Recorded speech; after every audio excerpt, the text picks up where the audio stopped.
اعوذ باللہ من الشیطان الرجیم بسم اللہ الرحمن الرحیم۔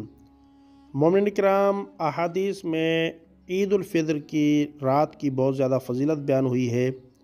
اور عید الفطر کی رات کے بہت سے اعمال بھی بیان ہوئے ہیں،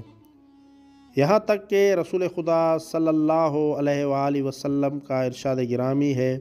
من احیا لیلۃ العید و لیلۃ نصف النہار من شعبان لم یمت قلبہ یوم تموت القلوب۔ جو شخص بھی عید کی رات، عید فطر اور عید قربان کی رات اور نصف شعبان کی راتوں کو شب بیداری کرے، اس شخص کا دل اس دن مردگی کا شکار نہیں ہوگا جب لوگوں کے دل مر جائیں گے۔ تو اس لیے مومن کو چاہیے کہ شب عید ہے، شب عید فطر ہے، تو اس شب میں اعمال خیر انجام دیں اور اگر ہو سکے تو شب بیداری کریں